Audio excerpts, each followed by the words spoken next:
દ્વિતીય સત્ર માટે વિકાસ મૂલ્યાંકન લક્ષી અસાઇનમેન્ટ ધોરણ 7 નવનીત પ્રકાશનનું અસાઇનમેન્ટ છે, તેમાં આજે આપણે દેખવાનું છે પ્રશ્ન 1 બ પ્રકરણ 5।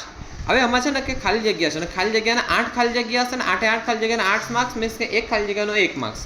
ચાલો પ્રકરણ 5, ભારતના બંધારણમાં વિશેષ ખાલી જગ્યાને અનુસૂચિમાં સામેલ કરી છે તો કે વિશેષ આદિવાસી જાતિઓ। કઈ જાતિ? આદિવાસી જાતિઓ। પછી અહોમ ભાષામાં રચવામાં આવેલી ઐતિહાસિક કૃતિ કઈ હતી, અથવા ખાલી જગ્યા ઐતિહાસિક કૃતિ હતી કે બુરંજી। કઈ હતી? બુરંજી। પછી જનજાતિના સભ્યો કબીલાઈ પ્રથાથી એકબીજા સાથે જોડાયેલા હતા। કઈ પ્રથા? કબીલાઈ। અહોમ સમાજના કુળને શું કહેવામાં આવતું? ખેલ। શું? ખેલ। ચાલો હવે આગળ દેખીએ। વિચરતી અને વિમુખ જાતિઓમાં ખાલી જગ્યા સૌથી અગત્યનું સ્થાન ધરાવતી હતી। કઈ જાતિ? વણજાણા। કઈ? વણજાણા। પછી વણજાણાઓ મોટા ભાગે ખાલી જગ્યાને લાવવા લઈ જવાનું કામ કરતા હતા, તો વેપારી પોઠો। કોને? વેપારી પોઠો। પછી કાંગસિયા નામની વિચરતી અને વિમુખ જાતિ મુખ્યત્વે કાંસકી અને ખાલી જગ્યા કાંસકી અને શું વેચવાનું કામ કરતી હતી? સૌંદર્ય પ્રસાધનો। કયા પ્રસાધનો? સૌંદર્ય પ્રસાધનો। ભારત સરકારે ઈસવીસન 1952માં વિચરતી અને વિમુખ જાતિઓને ખાલી જગ્યા તરીકે સન્માનભર્યું સ્થાન આપ્યું હતું। કઈ જાતિ? વિચરતી અને વિમુખ જાતિ। વિચરતી અને વિમુક્ત જાતિઓ। હવે આગળ દેખીએ। હવે આપણે પ્રકરણ 7 દેખીશું કે તમામ સંતોએ લોકોને ખાલી જગ્યા ભાષામાં ઉપદેશ આપ્યો। કઈ ભાષા? લોક ભાષા। કઈ ભાષા? લોક ભાષા। ખાલી જગ્યાએ કૃષ્ણ ભક્તિના ગીતો રચીને બંગાળમાં હરિબોલનો મંત્ર ગુંજતો કર્યો હતો ચૈતન્ય મહાપ્રભુએ। કયા? ચૈતન્ય મહાપ્રભુજીએ કૃષ્ણ ભક્તિના ગીતો રચીને બંગાળમાં હરિબોલનો મંત્ર ગુંજતો કર્યો હતો। પછી મીરાબાઈ નાનપણથી શું હતા? કૃષ્ણ ભક્ત હતા। પછી ખાલી જગ્યા દક્ષિણ ભારતના લોકપ્રિય ચિશ્તી સંત હતા, તો શેખ બુરહાનુદ્દીન। કોણ હતા? શેખ બુરહાનુદ્દીન। હવે આપણે પ્રકરણ 8 દેખીશું કે હોળીનો બીજો દિવસ ખાલી જગ્યા તરીકે ઉજવાય છે। શાના તરીકે? ધૂળેટી તરીકે। શાના તરીકે? ધૂળેટી તરીકે।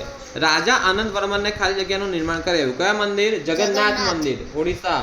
જગન્નાથ મંદિર। કયું મંદિર? જગન્નાથ મંદિર।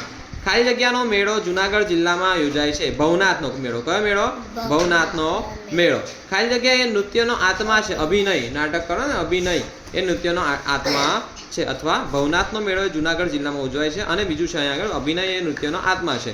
હવે પ્રકરણ 9 દેખીશું કે રાજા સવાઈ જયસિંહે ખાલી જગ્યા શહેરની સ્થાપના કરી હતી। જયપુર, રાજસ્થાનમાં આવેલું છે ને જયપુર, પિંક સિટી તરીકે પણ ઓળખવામાં આવે છે, ગુલાબી શહેર।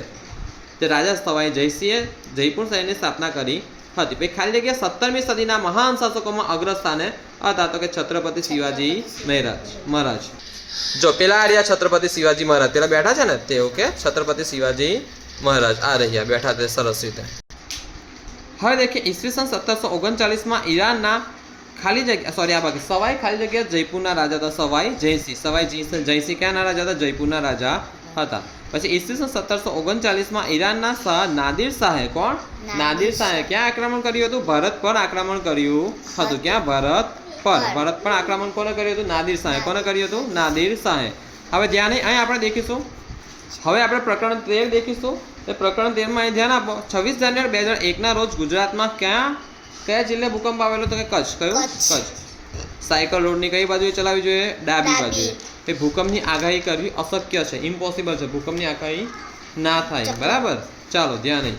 પ્રચંડ વાતાવરણીય તોફાનને વાવાઝોડું કે ચક્રવાત નામે ઓળખાય છે। વાવાઝોડું કે શું? ચક્રવાત। વાવાઝોડું કે ચક્રવાત। ક્લાસ પૂરો।